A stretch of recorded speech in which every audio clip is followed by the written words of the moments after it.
Olá, estamos aqui continuando a nossa reflexão sobre os ensinamentos do Senhor Jesus. Nós estamos lendo Mateus 6, hoje a partir do verso 22.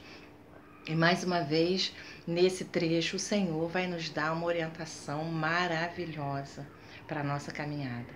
Ele começa dizendo assim: a candeia do corpo são os olhos. E aí eu fui buscar, fui lembrar do que é candeia.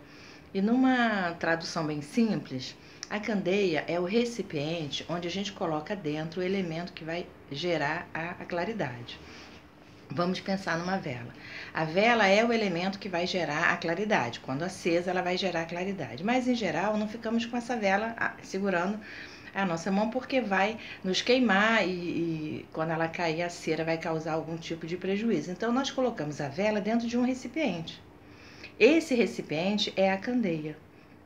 Havia e ainda há candeeiros para óleo, para cera, né? Para querosene, tínhamos a lamparina, tínhamos o lampião, né? A época de Jesus, a candeia, o candeeiro era para azeite, então de várias maneiras se produzia claridade. E o candeeiro é esse objeto, esse recipiente onde dentro a gente coloca o elemento gerador da claridade. No caso da claridade, produzida pela energia elétrica, é o invólucro da lâmpada. Dentro da lâmpada, né, ficam aquelas pecinhas que, ao acionadas a energia elétrica, ela vai produzir a claridade. E essa é a candeia. E Jesus diz que a candeia do corpo são os nossos olhos, ou seja, é pelos nossos olhos, né, que vem a luz, que vem então a claridade para o nosso exterior. E aí eu fiquei pensando que é a nossa visão, né? A nossa visão de mundo, a nossa visão de vida, a forma como vemos a vida, vemos as pessoas, a forma como olhamos as circunstâncias e as situações.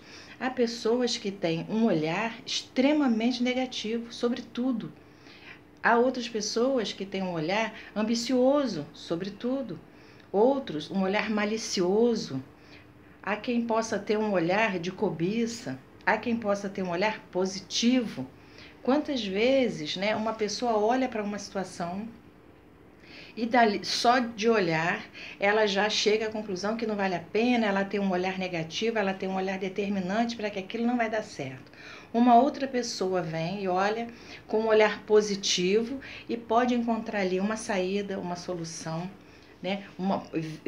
Vislumbrar uma perspectiva de esperança. Então, a forma como olhamos, a nossa visão, né? O nosso olhar é o gerador dessa luz para a nossa vida.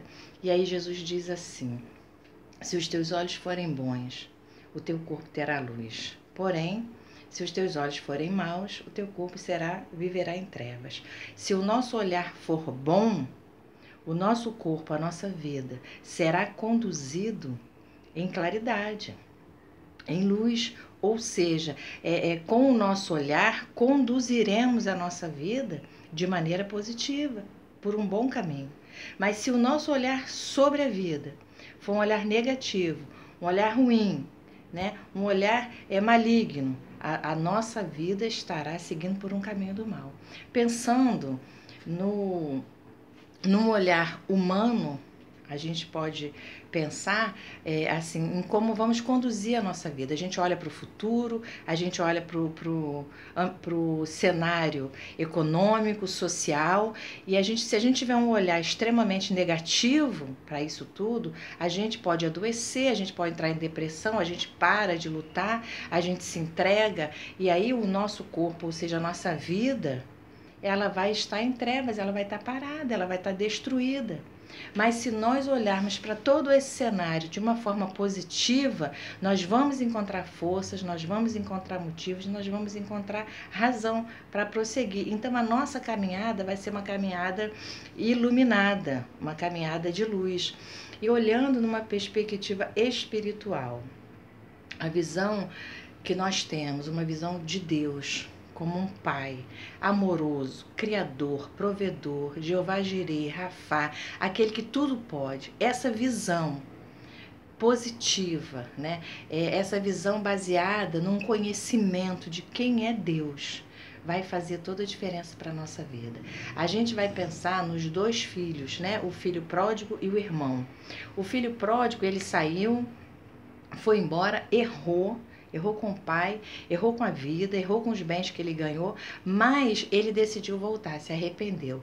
E a gente percebe no momento do arrependimento dele que ele tinha uma visão do pai, uma visão positiva. Um pai misericordioso. Então, o que ele pensou? Eu vou pedir ao meu pai, vou pedir perdão, vou reconhecer o meu erro e vou pedir para ele me aceitar, pelo menos como seu empregado.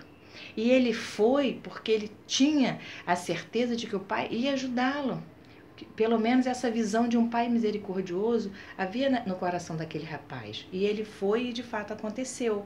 Não é? Se ele tivesse uma visão negativa, meu pai jamais me perdoará, o meu pai é um homem de coração duro, ele não iria, ele ia morrer lá onde ele estava. Mas porque ele tinha uma visão positiva a respeito do pai, ele tentou e ele foi bem sucedido. O irmão dele, que não saiu de casa, tinha uma visão extremamente negativa do pai. Ele diz para o pai, poxa, né, você nunca me deu uma condição, uma estrutura para eu fazer uma festa com os meus amigos. Ele sequer pediu, não é? A visão que ele tinha do pai era tão negativa que ele nem pediu ao pai um bezerro para ele fazer um churrasco com os amigos dele. Então pensa na diferença de visão. Uma visão, né? Uma visão era positiva, era de luz, a outra visão era de trevas. Então uma vida foi abençoada, foi reconstruída e a outra vida foi cheia de amargura por causa da visão. A gente pensa também em Pedro e nos outros discípulos no barco naquela noite de tempestade. Havia 12 homens naquele barco.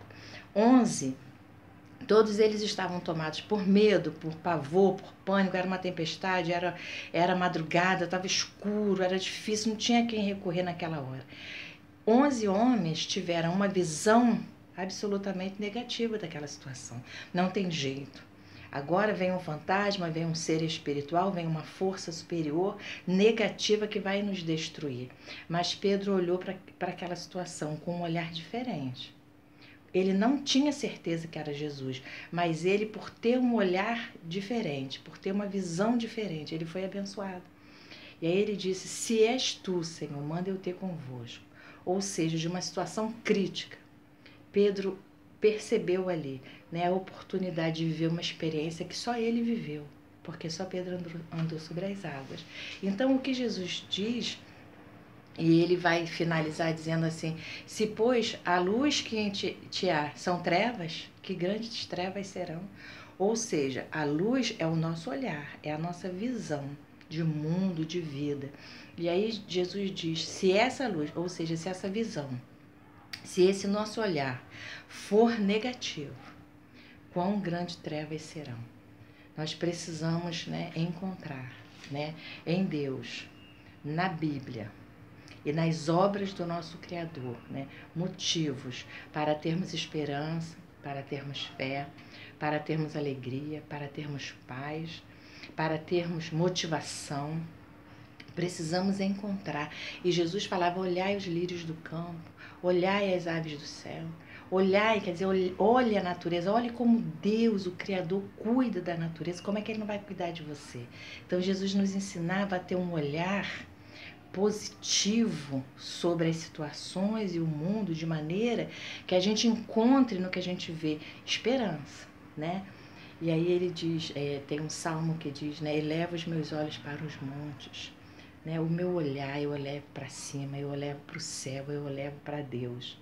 Que nós possamos cuidar do nosso olhar, da nossa visão, possamos ter a visão de Cristo, possamos ter a visão de filhos, possamos ter a visão de herdeiros, né? Crendo certos, convictos de que o nosso Pai, o Criador de todas as coisas, não vai nos desamparar.